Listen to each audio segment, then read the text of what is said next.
Kakatak lang, Hyundai Porter. Ang problema, walang electrical system supply papunta sa cluster panel. Pag naka-on yung susi, talagang walang tao, walang lumalabas. So ito yung nagiging problema. Hinatak na ito guys dahil ilang buwan na raw itong standby sa lugar nila, hindi na maanda. Ngayon ito yung papandarin natin.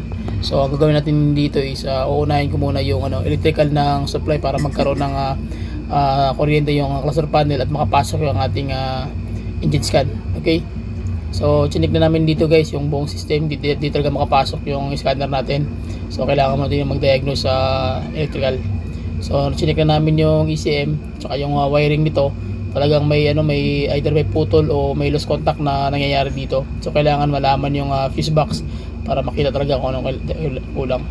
So dito namin na find out na may mga pumutok na fuse, may mga naputol na wire. So yun ang problema. Then ngayon okay na, nakapasok na kami. So mayroong code na lumabas. So dito tayo magpag-start guys kung bakit ayaw mandar ng makina at ano yung magiging sanhi o cause ng kanyang mga sunog o ano pa may mga nasira na mga sensor o wire na damage na kailangan palitan o ayusin. So ayan na guys, chinik na natin yung ECM. Sana hindi naman nagkaroon ng problema. So ang problema lang dito is yung kanyang wire merong lost contact. So isa sa nasunog ito. Ayan. So nagkaroon ng problema. Yan ang history pala nito guys. Yung diode, yung kanyang alternator, starter ay naayos na rin namin para maisa na lang yung problema. So na-find out namin na okay na lahat. And then nag-decode na rin kami, okay na, wala na siyang check engine na lumalabas. So panalo na. So isa na natin guys, tara. Okay, so ayan, kita nyo guys, kalalagyan na namin yung tubig. Talagang may problema yung buong makina niya. So baka nag-overheat ba ito, so yun ang problema. Pero mahalaga, umandar na yung system na ginawa natin na wiring. So may mga tao na, may kuryente na, so panalo na. Okay,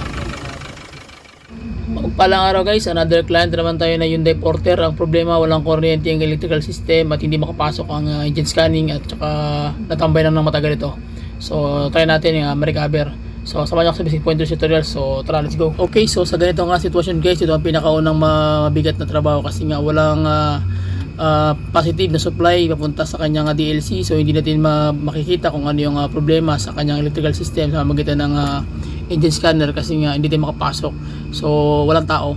So ang gagawin natin dito is magmamano-mano muna tayo guys. So kailangan na mula sa cluster panel, ignition switch, sa susian, kailangan matanggal natin kung ano yung mga wire o sunog na fuse na dapat ating tanggalin o palitan. Okay, so ang gagawin natin dito guys, check na natin yung kanyang fuse box. So dito guys, yung fuse box, binuksan ko na to. May nakita ko dito na lost contact, tawag niyan, maluwag na wires sa mga bolt na yan. Nakita nyo sa may bandang kaliwa. Tsaka may fuse na sumabog, so isa na rin yung pinalitan ko na. So okay na siya. And then check natin dito guys, yung kita nyo yung mga bolt na yan.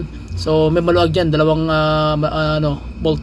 So yun ang hinigpitan na natin. And then check na natin ngayon ang mga wiring kung ano naman yung problema dito sa loob ng kanyang ECM. So dito naman sa ECM guys, ang ginawa ko na dito is inisa-isa ko na yung mga wiring yan. So doon ko na find out na may problema yung kanyang connection ng kanyang wire, may lost contact o nagkakaroon ng short circuit. So malalaman din yung mamaya guys kung ano pa talaga yung medyo malalim na pag-uusap, kailangan natin hanapin. So inisa-isa ko na yan, walang putol yan. So at least safe na yung ECM, hindi na makakabili ng bago yung may-ari dahil malaki-laking gastusan. Okay, so ngayon guys, check na natin actual kung ano yung sistema na ginawa natin. Check natin yung linya. So may linya dyan na putol, grounded kasi ang voltahe instead na 4 volts nagkakaroon na siya ng millivolts na ground lang, wala siyang positive na supply. Okay, so naka-on yung susi guys. Yan. Tapos chinek na rin natin yung niya dito, yung kanyang supply dito. So kulang pa rin ng voltahe ito dito na binabato galing sa ECM. So gagawin natin, kailangan natin yung ilalim hanggang kung saan siya papapunta, kung bakit walang supply mula doon papunta dito sa linya ng kanyang injector. So yun ang nagiging problema dito guys. Okay, so medyo madigong labanan to, pero at least hindi ko man mabidyoan isa-isa. Makita nyo lang kung paano ko tinira. Okay, so undergo natin ang engine scan kasi nga may tao na, para makita natin kung ano yung code na lalabas at ano yung magiging reason kung ano yung dapat natin gawin na pointers para matumbok agad natin yung problema. So tara. So undergo na natin ang engine scan para ma-trace natin kung ano yung magiging problema. So tara. Sa wakas nakapasok ko to sa ECM guys. So merong code na 3. So ang gawin natin, i-check natin to guys kung ano yung kalalabasan para matumbok natin yung problema. So tara. Okay, so general ang term guys, 1186 tsaka 1188. So may kita nyo dyan na hindi maisabi ni agent scan kung ano yung problema. So pagdating dito, ibig sabihin na short circuit ito, grounded.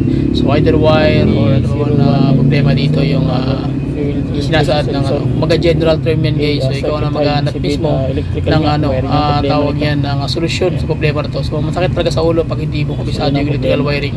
Kasi ang mangyayari guys, man-to-man labanan. So hula-hula para makuha mo yung problema. Pero dito guys, medyo kabisado na natin to. So inisisa ko na yan, alam ko lang ganyan yung mangyayari, pero magawa pa rin paraan yan. Okay, so na-trace ko na guys ang problema yung alternator na yun sumabog at saka yung IC kailangan palitan din yung tawag yan, yung starter mismo yung problema rin, kaya marami ang napisuan. Yung buting ECM safe, pero yung kanyang wiring diagram, electrical system ng general is talagang may problema.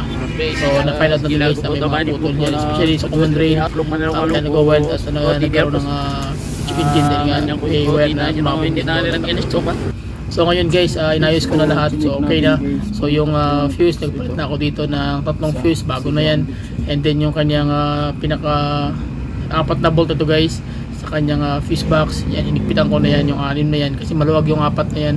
Ewan ko ba't siya lumuwag, so yun na naging problema. Okay, check natin yung pinaka main issue dito. Yan ECM, makita nyo dito mismo sa lalim, na find out natin na may problema talaga. Ayun, lost contact ang ang current, walang daloy na kuryente dahil dito. Kaya lumalabas yung P1186 at P1188 kasi nga dahil general, especially yung kanyang ECM. Ito ang naging main issue guys. So ayan, akala mo kung tingnan mo okay lang siya, pero pag binulat-lat mo yung kada wire, makikita mo yung putol. So ilang terminal na lang, yung ilang strand na lang ng copper wire ang nakakabit. So lost contact na yan guys. So nagkakaroon ng miscommunication sa ECM kaya hindi maandar. Okay, so yun na nagiging main problem. So nakuha na natin guys. Okay, so ayan na, tapos na tayong mag-diagnose, and then kinabit ko na yung mga temporarily yung lahat ng wire. Okay na yung alternator, starter, tsaka yung wiring ng mga naging issue dito guys. So check natin yung engine scan natin para ma-find out natin kung makapasok ba tayo sa engine scan ulit at makadecode tayo ng anong problema sa ECM. So tara.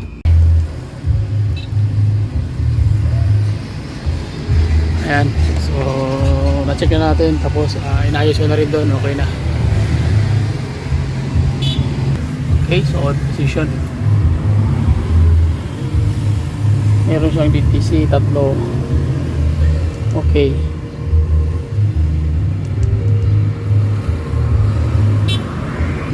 okay, Hyundai, the fault code is not found in the database. Fault code, okay, we will replace sensor A circuit high, so naka-open. Ito yun ayan, ayan siya. Okay, so kapitan natin, delete na natin to race code. Okay, okay, so ayan na guys. So check natin, wala ng DTC, delete na natin yung DTC. Read codes, fault codes na, so nag-delete na tayo. Okay, so erase rin natin para sureball. So okay na yan. Okay, parang code file. Okay, so start mo yung makina na Brad. Apak mo yung clutch. Start.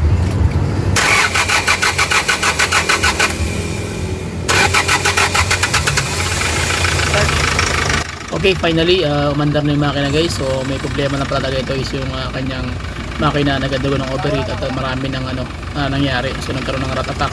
So yung wiring nag-diagram nasira. So nakita ko ito guys, nagkaroon ng leak yung kanyang gasket, cylinder gasket may bitak. Kaya makikita nyo malakas yung bulwak. Pero at least okay na din natin yung ECM safe, yung cluster panel may ilaw na, at bumalik na sa dati na matino na yung wiring diagram niya. Okay na siya. So problema lang guys, yung kanyang engine may problema, yung cylinder gasket, kita nyo kumukulo-kulo. So delikado. Ang ating brother, shout out sa Brad Ramos, si Jan Rex at si Jan Jan. So yun lang guys, maraming salamat sa inyong walang sawang suporta. Please subscribe, share my video. Bye bye and God bless. See you.